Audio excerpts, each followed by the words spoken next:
Chapter 17 of Udyoga Parva. Krishna returns to Upaplavya. Krishna reached Upaplavya.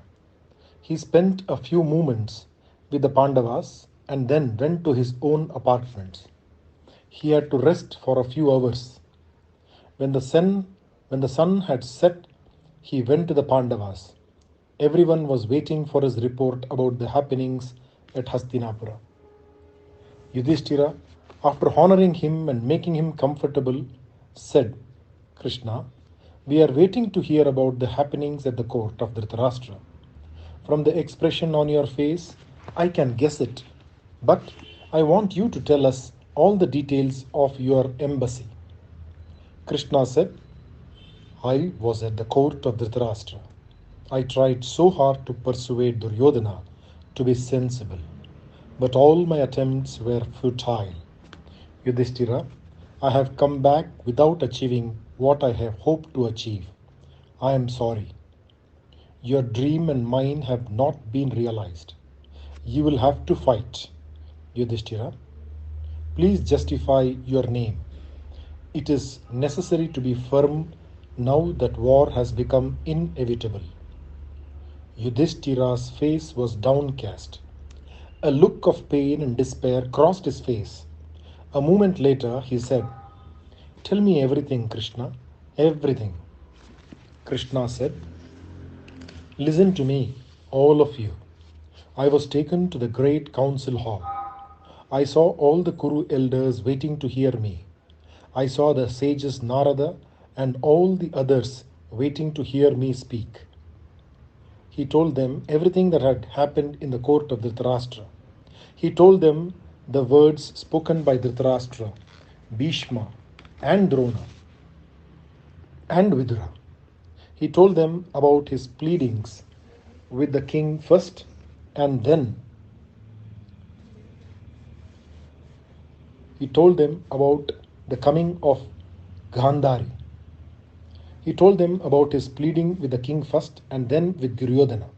He told them about the anger of Duryodhana and his exit from the court. He told them about the coming of Gandhari and her pleading with her son. He told them about the attempt to capture him and his Vishwarupa. The kings were silently listening to the recital. When they heard about the attempt of Duryodhana to capture Krishna, they were furious. The eyes of Yudhishthira were crimson with wrath. He said, Did that man dare to do that to my lord? There is no hope for him.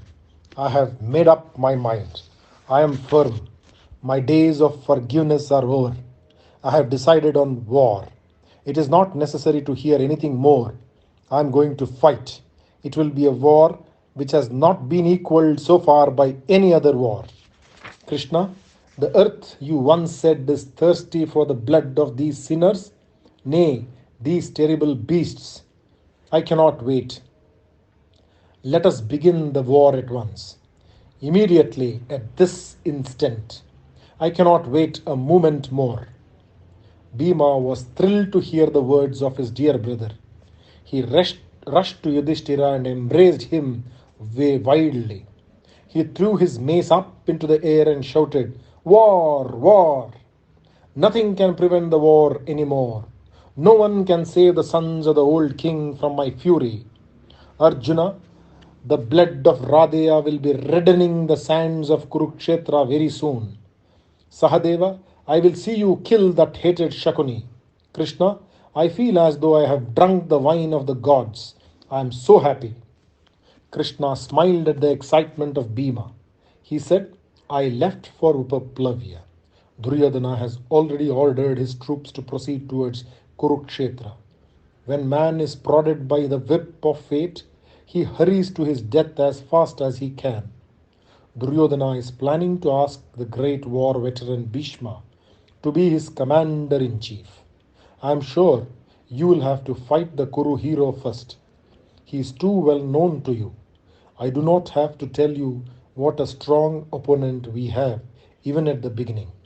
Bhishma has defeated his guru Bhargava himself in the days of yore. Shikandi and Arjuna, prepare yourself. War is on.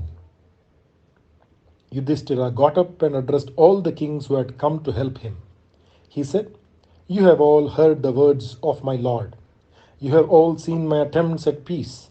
I did not want this war, but it has been thrust upon me. I ask of you all to give me your help and steer me through the difficult days that are ahead of me. Krishna, you have at your disposal these seven Akshohinis: Drupada, Virata, Drishtadyumna, Satyaki, Shikhandi, Chekitana, and Bhima are all great warriors who can take charge of this army. You must assign to them their duties. One of them will have to be chosen as the commander. Sahadeva, you are the wisest of us. First, I want your opinion as to who should be chosen as the commander of our army." Sahadeva said, "My lord, they are all fit to be commanders. Each is powerful. But in my opinion, Virata, the lord of the Matsyas, seems to be the best fitted for the position of commander. He can face the army led by Bhishma. He is a veteran soldier. I think he is the most fitted." Yudhishthira turned to Nakula and asked for his views.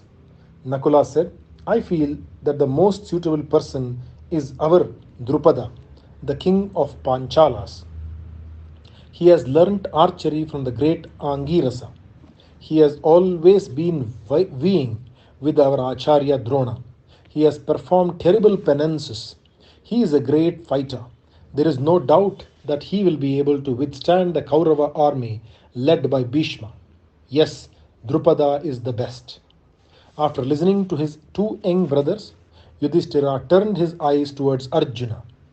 Arjuna said, "My lord, let Drishtadyumna be our commander. This powerful son of Drupada, born of fire, with his unbearable armor and his terrible bow, this man with a voice like the roar of a lion, this Drishtadyumna will be the most powerful opponent of Bhishma." At a look from Yudhishthira, Bhima stood up and said, "In my opinion, Shikhandi is the best suited. He has no equal. He is the most powerful fighter on our side. He has decided to be the death of our grandfather. He can easily defy Bhargava himself." After these words of his brothers, Yudhishthira said, "I am of opinion that Krishna is the best suited for the role of commander. He may not have weapons. He may have weapons. That is not of any importance. He is younger than many of us, but he is the wisest. Our welfare is in his hands. It is but right that our army should be led by him. The night is fast slipping by. Let us come to a decision and try to get some sleep. Tomorrow will be a busy day for all of us. Come, let us decide. I am waiting for Krishna to give his opinion. I will do what he says." Krishna said, "As Sahadeva says, they are all efficient in the art of fighting. It is difficult, almost impossible to come to a decision. They can fight with the army of Indra. Why then should we worry about this army of the Kauravas? After pondering on the suggestions of your brother, I feel that the suggestion of Arjuna is the best. I consider that Drishtadyumna, the son of Drupada, is the best man to command your army." Yudhishthira was pleased with the words of Krishna. He announced to the army that Drishtadyumna was chosen to be their commander. Cheers rang from all the four quarters. They liked to be led by this lion among men. The seven Akshohinis were divided up amongst the heroes: Bhima, Nakula, Sahadeva, Drishtadyumna, Satyaki, the sons of Draupadi, and Abhimanyu. Early in the morning, after performing the sacred rites, Yudhishthira set out to the army camp to arrange about their future course of action. The heroes who had assembled were many. The Kekeya brothers, Drishtaketu, Sheniman, Vasudhana, Virata, Shikhandi, Drupada, Sudharma, Kunti Boja, Drishtadyumna, Anadrishtha, Anadrishti, Chekitana, Satyaki, the Pandavas and their sons Abhimanyu and Krishna. They reached the great field called Kurukshetra. They blew their conches. The army was excited at the sound of so many conches which were blown all together and one by one. It was a thrilling moment. The king went round the place and ordered the tents to be erected. Drishtadyumna took charge of the entire arrangements. He had the place measured and made provisions for tents for all the heroes who had come to fight. Krishna and his cousin Satyaki made arrangements for a moat to be dug all round the camp. There were tents for each and every one of the kings. Chariots and weapons numbering up to millions had been placed there in a common place for the use of everyone. Each one of the chariots was equipped with 100 bows and thousands of arrows. Armors and finger guards were placed everywhere for use. The Pandavas had now only to wait for the war to begin. All the preparations were going on at a furious speed. They had been ready for this long ago. But the return of Krishna precipitated their decision. But the return of Krishna precipitated their decision. Sri Krishna Arpanamastu. Chapter 18 of Udyoga Parva.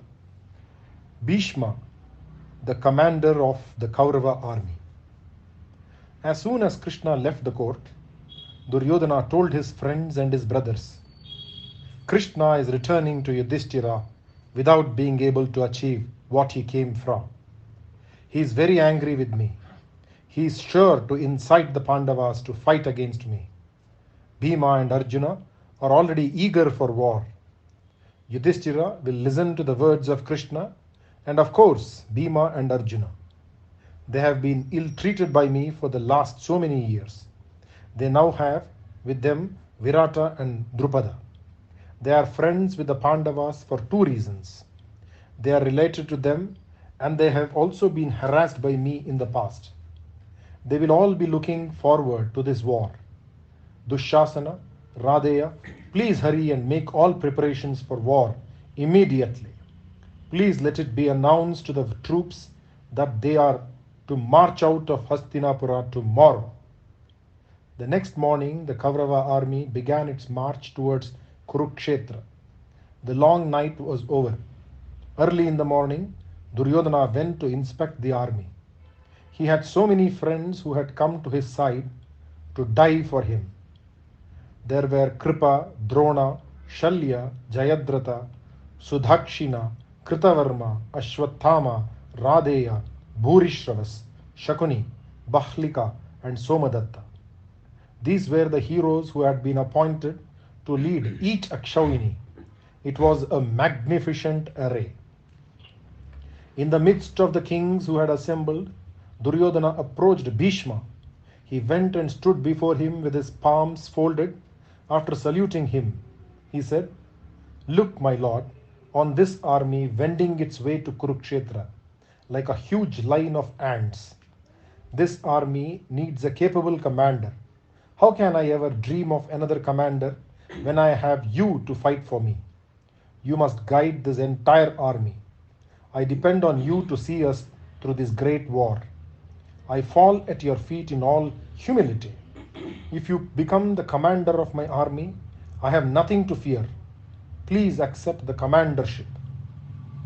Bhishma looked at him and at all the kings who were waiting for his words. He said, My child, I am quite willing to do as you wish.